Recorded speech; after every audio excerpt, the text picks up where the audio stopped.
末世的道路上，几个幸存者驾着驴车正在赶路，他们正是打算前往巴黎的达里尔等人。上集说到，达里尔答应了伊莎帮忙护送他们前往勒阿弗尔港，而条件则是等一切结束后，伊莎要帮他找到一艘能够返回美国的船只。可就在他们途经一个小镇的时候，前面的毛驴突然停了下来，并且显得有些躁动不安，死活就是不肯再往前挪动一步。见到这一情况，经验丰富的达里尔确定前方肯定有什么危险的东西。果不其然，几只丧尸晃晃悠悠地出现在了前面，狭窄的道路根本没办法掉头。伊莎等人也是拿出武器做好了战斗准备，可毛驴的叫声却将越来越多的丧尸吸引过来。见到这么多的丧尸朝他们走来，达里尔没有完全的把握护住几人，无奈的他只能解开缰绳，拿出了猎枪。伊莎还以为他要射杀毛驴，赶忙出声劝阻，不曾想弩哥直接朝天放了一枪。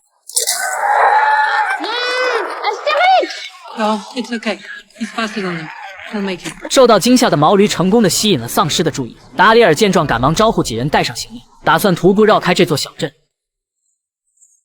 在路上，善良的劳伦特还在担心着毛驴的情况，伊莎只能安慰他说动物都是很聪明的，他们感知危险的能力比人类强。接着他来到达里尔面前，提议得尽快找个安全的地方过夜了，因为没多久太阳就要下山了。还没等达里尔回应，他便听到了一阵细微的口哨声，赶忙示意几人保持安静。就在他环顾四周的时候，突然一支弩箭从树林中射了过来。达里尔抬枪朝着坡上看去，只见一道身影正要逃走，他见对方就一个人，赶忙追了上去。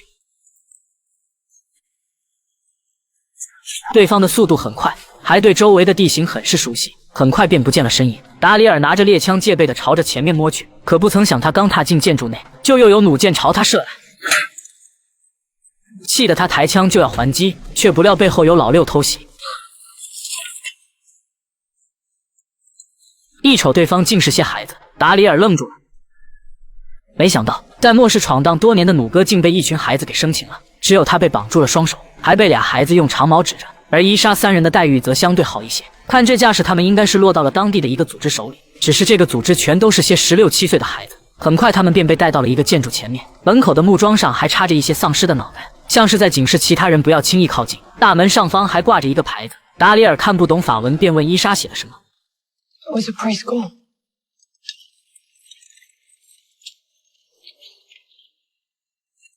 很快他们便被带进了里面，达里尔还被逼迫跪在了地上。我弩哥向来能屈能伸，这点委屈根本不算啥。周围的孩子开始不断的吼叫着，还没等达里尔弄明白这是要干啥，他便看到一个女孩从楼梯上慢慢走了下来，想必就是这群孩子们的头了。女孩直接询问4人来自己的地盘做什么，伊莎赶忙解释他们是虔诚的教徒，只是碰巧路过这个地方。为了验证伊莎是否在撒谎，女孩开口让他们背诵一段祷告词，而这对于伊莎3人来讲简直不要太简单。Accordez-nous votre protection paternelle. Nous vous en supplions par le cœur de notre Seigneur. Ô vous dont la puissance s'étend à toutes nos nécessités et sait rendre possibles les choses les plus impossibles. Ouvrez vos yeux de père sur les intérêts de vos enfants. Amen. Amen. Amen.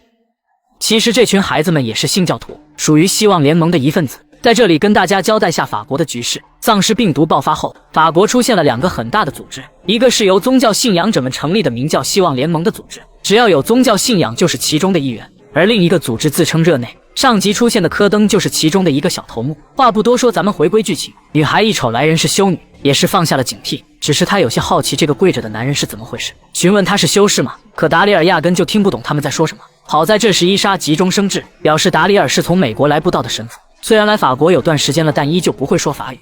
Depuis tout ce temps, c'est américain.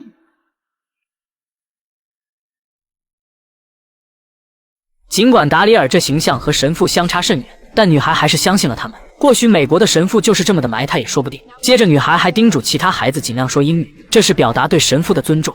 Father Daryl. OK, on y va? Let's go.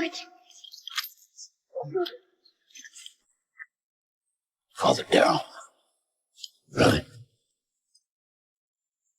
就这样，达里尔以神父的身份跟着他们进到了学校里，开始参观着这所由幼儿园改造的营地。女孩名叫阿卢，她一边带着他们参观，一边讲述起了这里的经历。原来在13年前，丧尸病毒爆发的当天，有18个孩子没有等到家长来接，他们只能被迫留在了学校中。在往后的日子里，他们又收留了一些迷路的孩子和婴儿，靠着打猎种植粮食为生，并且还自发组织学习，在末世中相互依靠，这才一步步的活到了今天。听着阿卢的讲述，伊莎很是感慨，表示你们这群孩子能把学校建设成这样，真的很了不起。可不料阿卢听后神情有些落寞，接着便把他们带到了一个房间，只见床上躺着一位白发苍苍的老妇人。阿卢告诉二人，这是杜布瓦夫人，是一名护士，也是他们的父母。当初丧尸病毒突然爆发，杜布瓦夫人像母亲一样保护着所有的孩子，还教会了我们很多知识，让我们在末世能够生存。但不幸的是，在半年前她突然病倒了，现如今的身体是一天比一天虚弱，倘若再找不到药物救治的话，等待她的只有死亡。达里尔看着这位值得尊敬的老人，不由得想起了当初的乔斯林，同样是带着一群孩子在末世求生，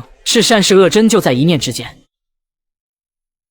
不多时便到了晚餐时间，孩子们有序地摆放着餐具和食物，然后按照固定位置坐下。但在正式就餐前，按照以往的惯例，有神父在场的话，一定要进行餐前祷告。Father Darrell, do you lead us in a prayer of thanks? 一听这话，伊莎瞪大了双眼，心里暗道糟糕。其他的孩子也都纷纷望了过去。现场沉寂了几秒后，达里尔硬着头皮答应了下来。虽然他不是神父，可以前总是看加百利祷告过，多多少少也能装个样子。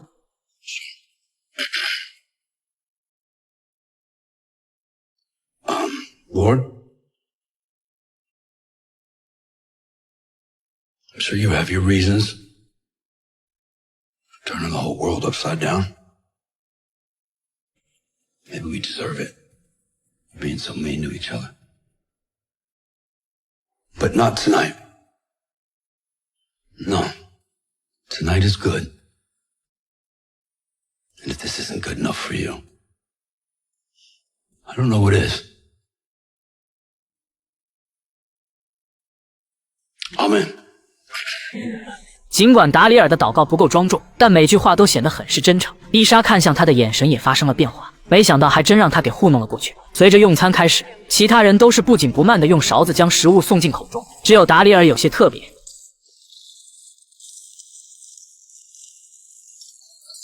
孩子们都开心地笑了，开始有模有样地学了起来。That's good soup. 等用过了晚饭后，达里尔询问阿卢附近有没有什么交通工具，毕竟他们的毛驴跑掉了，要是靠2条腿去巴黎，那得到猴年满月。这时阿卢告诉他们，离这里不远的地方有座城堡，里面住着一个名叫塔斯克的怪人，那人十分的危险，我们把他比喻成传说中的怪兽。他的城堡里不光有马匹，就连周边所有的物资都被他给搜刮走了。我们试图去攻打过，但那个地方易守难攻，根本就进不去。达里尔听后便想着让阿卢明天给他带路，他要去弄些物资回来，可阿卢却拒绝了。他表示他们不会再靠近那里，也劝说达里尔不要去冒险。达里尔能猜到应该是之前他们去攻打城堡，有孩子在行动中遇难了。随即他找了个理由，表示你们的老师急需药物治疗，既然那个人搜刮了这里所有的物资，那么肯定也有药品，光靠祈祷是治不好你们老师的。如果再拖下去，恐怕他撑不了多久了。听到达里尔这么说，阿卢沉默了。老师是他们最亲的亲人，他不能眼睁睁地看着老师离开他们。最后他还是答应了下来，但只能自己一个人去。过了一会儿，所有的孩子都聚集在了一个不大的房间中，达里尔他们也被邀请了过来。他们搞不懂这是要做什么，可紧接着让他惊喜的一幕出现了。No way. 没想到学校还有台电视机，只不过是要靠人力来发电的。孩子们每天都汇聚在这里，虽然电视里的台词他们全都倒背如流了，但还是看得津津有味。达里尔一开始也是高兴的不行，因为这部剧是他小时候最爱看的节目。但渐渐的他的表情变得落寞，因为他替这群孩子感到难过。他们从小就被迫生活在了这里，根本没机会去了解外面的世界。